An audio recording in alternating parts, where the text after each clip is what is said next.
And 12। कितनी fingers खुली? 1 2 3 4 5। तो आपका आंसर आ गया 5। इस तरह से अगर आप सब्ट्रैक्शन करते हैं तो आपका आंसर कभी भी गलत नहीं होगा। हेलो बच्चों, welcome back to my class. आज हम सीखेंगे एडिशन एंड सब्ट्रैक्शन, मीन्स जोड़ना और घटाना। सभी बच्चों के लिए एडिशन और सब्ट्रैक्शन आसान होते हैं, लेकिन कुछ बच्चे इसमें भी मिस्टेक करते हैं। मैं आपको इतना इजी मेथड बताऊंगी, आसान तरीका बताऊंगी कि इसके बाद आपके एडिशन और सब्ट्रैक्शन कभी भी गलत नहीं होंगे। तो चलिए शुरू करते हैं। सबसे पहले हमने एडिशन के 2 सम्स लिए हैं। ये थोड़ा ईजी है, ये थोड़ा सा टफ है, तो पहले हम ईजी वाला सॉल्व करेंगे। ओके, कैसे सॉल्व करेंगे? देखिए, यहाँ पर हम क्या करते हैं, डिजिट से डिजिट यानी कि वंस प्लेस से वंस प्लेस ऐड करेंगे। इस तरह से एडिशन होता है। ओके, तो सबसे पहले हम देखेंगे यहाँ पर 1 में हमें 7 को ऐड करना है। यहाँ पर छोटा वाला नंबर कौन सा? आप जानते हैं कि 1 छोटा नंबर है, तो इस छोटे नंबर को हम फिंगर्स में लेंगे और बड़े नंबर को हम अपने माइंड में रखेंगे, याद रखेंगे और इसके आगे की काउंटिंग बोलेंगे। कैसे करेंगे? 1 फिंगर लेंगे और 1 फिंगर में हमें 7 को ऐड करना है, तो 7 से आगे की काउंटिंग बोलेंगे, 7 एंड 8। तो इन दोनों का एडिशन आ गया आपका 8। ऐसे ही यहाँ पर भी करेंगे। 7 में हमें 0 को ऐड करना है, तो ये तो बहुत इजी है कि 7 में 0 को ऐड करेंगे तो ये 7 ही आएगा। कुछ बच्चे यहाँ पर 0 भी लिख लेते हैं, तो आप इसको कैसे समझ सकते हैं कि आपके पास 7 टॉफीज थी और आपको किसी ने 0 टॉफी दी। 0 का मतलब उसने आपको कुछ भी नहीं दिया, तो आपके पास पहले से ही 7 थी, तो 0 मिली मीन्स कुछ भी नहीं मिला, तो आपके पास 7 ही रहेंगी, इसलिए आंसर 7 आएगा यहाँ पर। ओके, यहाँ पर देखेंगे 2 में हमें 6 को ऐड करना है। छोटा नंबर क्या है? 2 है, तो हम 2 फिंगर्स लेंगे। ओके, और 6 में ऐड करना है, तो 6 के आगे की काउंटिंग बोलेंगे, 6 7 8। तो यहाँ पर इनका एडिशन आ गया 8। ऐसे यहाँ पर भी करेंगे, दोनों ही नंबर सेम है, तो एक नंबर को हम फिंगर्स में ले लेंगे, 4 फिंगर्स ले लेंगे। हमने 4 फिंगर्स ले ली है। अब ये वाले 4 है, इस 4 से आगे की काउंटिंग करेंगे, 4 5 6 7 8। तो इस तरह से इनका एडिशन आ गया 8। हमने पहला वाला क्वेश्चन सॉल्व कर दिया है और इस मेथड से आपका जो एडिशन है वो कभी भी गलत नहीं होगा। चलिए दूसरा क्वेश्चन करते हैं। यहाँ पर हमें 9 में 3 को ऐड करना है, तो सेम मेथड वही है, छोटा नंबर आपको फिंगर्स में लेना है। तो हम यहाँ पर 3 फिंगर्स लेंगे और उसमें 9 को ऐड करेंगे, तो 9 10 11 12। 12 कैसे लिखते हैं? 1 और 2। बच्चों को कंफ्यूजन रहता है, कभी कभी बच्चे ये नंबर यहाँ और ये नंबर यहाँ लिख लेते हैं कैरी ओवर में। जो नंबर पहले होता है वो कैरी ओवर में जाता है, वही पड़ोसी को मिलता है। तो 1 जाएगा यहाँ और 2 जाएगा यहाँ। आप ऐसे बोल सकते हैं 1 2 12। ओके, तो जो पहले बोलेंगे वो कैरी ओवर में जाएगा। अब ऐसे यहाँ पर ऐड करेंगे, पहले हम इन दोनों को ऐड करेंगे और जो कैरी ओवर है वो लास्ट में इसी में ऐड होगा। तो छोटा नंबर कौन सा है? 2 है, तो 2 फिंगर्स लेंगे और 7 ऐड करना है, तो 7 8 9। और ये कैरी ओवर भी है, तो 9 में फिर से 1 ऐड करेंगे, 9 1 10। तो 10 के लिए 1 0 10, 1 कैरी ओवर में चला जाएगा। सेम यहाँ पर भी करेंगे। अब हम 1 में 0 को ऐड करेंगे, तो ये 1 ही रहेगा और 1 में ये वाला 1 ऐड होगा, तो ये हो जाएगा 2।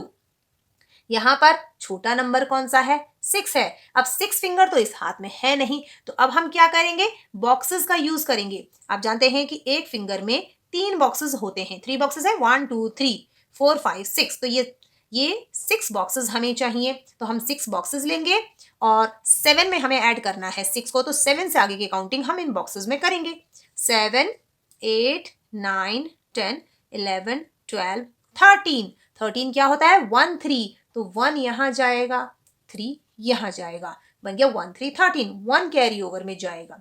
ओके, कुछ बच्चे 3 कैरी ओवर में लिख लेते हैं, तो आपने इस चीज का ध्यान देना है। यहाँ पर देखिए आप, छोटा नंबर कौन सा है? 8 और 5 में से 5 छोटा है, तो 5 फिंगर्स ले लेंगे। अब 5 फिंगर्स है हमारे पास, तो हम फिंगर्स में लेंगे, लेकिन 5 से बड़ा नंबर हो तब आप बॉक्सेस यूज करेंगे। ओके, 5 फिंगर्स हम लेंगे और 8 काउंट करेंगे, इसमें 8 ऐड करेंगे। 8 से आगे की काउंटिंग 8 9 10 11 12 13, और 13 में ये +1 हो जाएगा 14। इस तरह से 1 4 14, 1 बाहर की तरफ लिखा जाएगा। ओके, इसके साथ नहीं लिखेंगे आप, क्योंकि हर नंबर अलग बॉक्स में लिखा जाता है। तो इस तरह से आपने ये वाला एडिशन भी सीख लिया है। बच्चों, अब हम सीखेंगे सब्ट्रैक्शन करना। सब्ट्रैक्शन को हम घटाव भी कहते हैं। जो सब्ट्रैक्शन होता है हमेशा बड़े नंबर से ही छोटा नंबर होता है। अब ऐसा क्यों होता है, चलिए जानते हैं। मान लीजिए आपके पास 5 टॉफी हैं। इन 5 टॉफीज में से आप 1 टॉफी खा सकते हैं, या फिर आप 2 टॉफी खा सकते हैं, या आप 3 टॉफी खा सकते हैं, या आप 4 टॉफी खा सकते हैं, या आप 5 टॉफी खा सकते हैं। मैक्सिमम आप 5 में से 5 टॉफीज ही खा सकते हैं। क्या आप 5 में से 6 टॉफी खा सकते हैं? ठीक है, सो नहीं खा सकते। यहाँ पर हम सब्ट्रैक्शन नहीं कर सकते क्योंकि हम 5 टॉफी में से 6 टॉफी नहीं खा सकते। इसलिए सब्ट्रैक्शन हमेशा बड़े नंबर में से ही छोटा होता है। ऊपर बड़ा नंबर होना चाहिए और नीचे छोटा नंबर होना चाहिए, इसलिए ये सब्ट्रैक्शन नहीं हो सकता है। ओके, सो यहाँ पर हमें सब्ट्रैक्ट करना है 3 में से 2 को। अब आप सोच रहे होंगे कि मैंने ये क्यों बनाया है। सो आपके पास 3 टॉफी है और उसमें से 2 खानी, तो जो 2 खानी है वो आपके पेट में जाएंगी। सो इस तरह से आपको ये सब्ट्रैक्शन याद रहे, इसलिए मैंने ये इस तरह से बनाया है।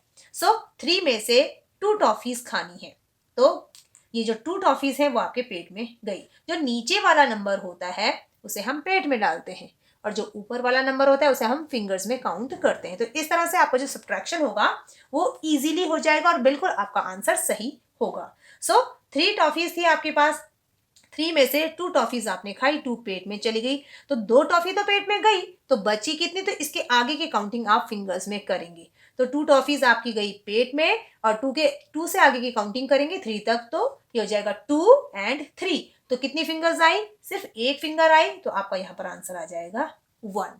ओके, इसी तरह से यहाँ पर है कि 4 में से आपको 1 टॉफी खानी है। इस बार आपके पेट में कितनी टॉफी गई? 1 टॉफी गई। सो ये जो 1 टॉफी है वो पेट में चली गई, तो बची कितनी? तो 1 से आगे की काउंटिंग करेंगे।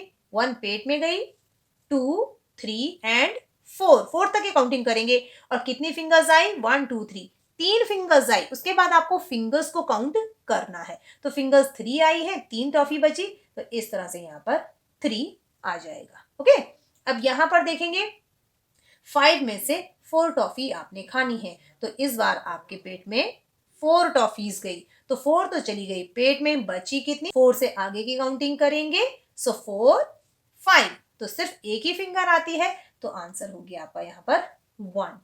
ओके, इसी तरह से यहाँ पर करेंगे कि आपके पास 9 टॉफी थी, उसमें से 7 आपके पेट में चली गई, तो इस बार आपने कितनी टॉफी खाई? 7 खाई है, तो 7 से आगे की काउंटिंग हम फिंगर्स में करेंगे, 7, 8, 9। तो फिंगर्स कितनी खुली है आपकी? सिर्फ 2 फिंगर खुली है, तो हम यहाँ पर लिखेंगे 2। तो इस तरह से आपका ये जो सब्ट्रैक्शन वाला सम है ये सॉल्व हो गया है, और इस तरह से किया गया सोल्यूशन आपका कभी भी गलत नहीं होगा। ओके, तो चलिए दूसरे क्वेश्चन पे चलते हैं। थोड़ा सा मुश्किल है, यहाँ पर तो सिंपल था, ऊपर बड़े नंबर थे, नीचे छोटे नंबर थे, तो इजीली सब्ट्रैक्शन हो गया। लेकिन यहाँ पर ऐसा नहीं है। हमने कहा था कि ऊपर बड़ा नंबर होना चाहिए, लेकिन आप यहाँ पर देखेंगे तो 2 ऊपर है, 7 नीचे है, और बच्चे क्या करते हैं? यहाँ उल्टा सब्ट्रैक्शन करते हैं, इस 7 में से इस 2 को खा जाएंगे। सो ऐसा नहीं करना है आपने। ओके, सब्ट्रैक्शन हमेशा ऊपर वाले नंबर से ही नीचे वाला होगा। और अगर ऐसी सिचुएशन आ जाती है कि ऊपर छोटा है, जैसे यहाँ पर है 2 ऊपर है, 7 नीचे है, तो ऐसी कंडीशन में ये जो 2 है ये अपने पड़ोसी से मांगेगा, बोरोइंग करेगा, है ना। जैसे आप लेते हैं अपनी क्लास में दूसरे से पेंसिल, इरेजर, आपके पास खत्म हो जाए तो आप दूसरों से ले लेते हैं। ऐसे ही यहाँ पर अगर ऊपर छोटा नंबर आ जाए तो वो अपने पड़ोसी से मांगेगा। ओके, तो ये आप देखेंगे यहाँ पर कि 2 में से 7 टॉफी आप नहीं खा सकते हैं। बोरोइंग की जरूरत कब पड़ती है? जब आपको ये दिखाई दे कि मैं इसमें से इतनी टॉफी नहीं खा सकता। ठीक है, आपने बस इतना सा इमेजिन करना है कि मान लो ये टॉफीज हैं, आपके पास 2 टॉफी हैं, उसमें से 7 आपको खानी है। पॉसिबल है? नहीं पॉसिबल है। तो अब बोरोइंग करेंगे। बोरोइंग तभी करना है जब जरूरत हो। यहाँ पर बोरोइंग की जरूरत नहीं थी तो हम नहीं करेंगे। कुछ बच्चे यहाँ पर भी बोरोइंग कर लेते हैं। तो बोरोइंग कब करेंगे? जब जरूरत हो।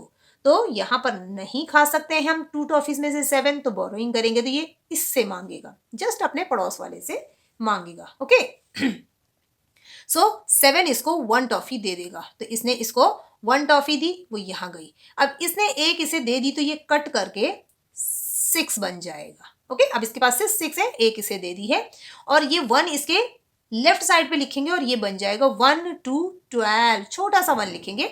ये अब 12 है। अब आप 12 में से 7 टॉफी खा सकते हैं।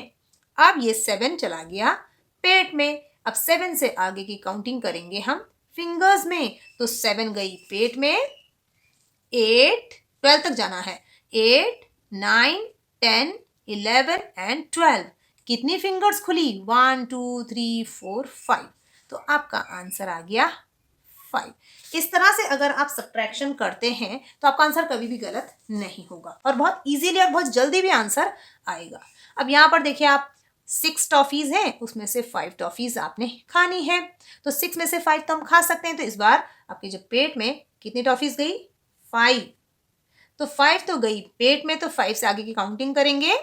5 एंड 6 तक पहुंचना था, एक ही फिंगर खुली, आंसर आया 1। अब यहां पर देखिए, 3 में से 6 टॉफी नहीं खा सकते हैं, आपके पास सिर्फ 3 है, कैसे 6 खाएंगे? तो अब ये फिर से यहां से बोरोइंग करेगा, मांगेगा। तो ये पड़ोसी है, ये 1 है और इसके पास एक ही है, ये पूरी टॉफी एक इसे दे देगा। तो 1 इसने इसको दे दिया और ये खुद 0 हो जाएगा, क्योंकि 1 टॉफी तो यहां चली गई, तो इसके पास कितनी बची? 0। अब ये बन गया 1 3 13। ये 1 ऐड नहीं करना है। कुछ बच्चे क्या करते हैं, इस 1 को जो यहां से लेते हैं उसमें ऐड कर लेते हैं और इसे 3 का 4 लिख देंगे। तो आपने ऐसा नहीं करना है, इसके लेफ्ट साइड पे लिखना है और फिर उस नंबर को पढ़ना है। 1 3 13। अब 13 में से 6 टॉफीज आपने खानी है, तो अब आपके पेट में 6 टॉफीज जाएंगी। तो ये 6 चला गया आपके पेट में। अब 6 तो आपने खा ली, तो बची कितनी टॉफी? 6 7 8 9 10 11 12 एंड 13। 2 फिंगर और आ रही हैं, तो कितनी फिंगर्स हुई? 5 फिंगर, 6 एंड 7 फिंगर्स। तो यहां पर आ गई आपकी 7। ओके। अब यहां देखिए, यहां पर है 0। 0 में से 9 सब्ट्रैक्ट नहीं हो सकता, तो ये 0 इससे बोरोइंग करेगा। सो ये 8 कट करके हो जाएगा 7, क्योंकि 1 इसे देगा और ये 1 यहां पहुंचेगा, ये बन जाएगा 10। 10 में से 9 टॉफीज आपने खानी है, तो अब 9 गई आपके पेट में। 9 एंड 10, ये रहा, एक ही फिंगर खुली, 9 के बाद 10, आंसर आया 1। ओके। अब यहां पर देखिए, आप 7 है, 7 में से 6 टॉफीज खानी है, तो 6 गई आपके पेट में। 6 एंड 7, हमें 7 तक पहुंचना था, एक ही फिंगर आई, तो आंसर हो गया आपका 1। तो इस तरह से हमने ये वाला सब्ट्रैक्शन भी सॉल्व कर दिया और इसमें था बोरोइंग। सो बोरोइंग वाले सब्ट्रैक्शन बहुत मुश्किल होते हैं, लेकिन अगर आप इस तरह से फिंगर्स का यूज करें और ये जानें कि आपको कौन सा नंबर पेट में डालना है और कैसे आगे की काउंटिंग फिंगर्स में करनी है, कितनी फिंगर्स आपकी खुल रही हैं, उनको काउंट करना, तो ये मेथड अगर आप सीख जाते हैं तो सब्ट्रैक्शन बहुत आसान है और कभी भी आपका आंसर गलत नहीं आएगा। सो बच्चों, इस वीडियो में आपने सीखा कि कैसे हम एडिशन कर सकते हैं इजीली, कैसे हम सब्ट्रैक्शन कर सकते हैं। वीडियो अगर आपको पसंद आया हो तो इसे लाइक और शेयर जरूर करें और मेरे चैनल को सब्सक्राइब करें। Thank you.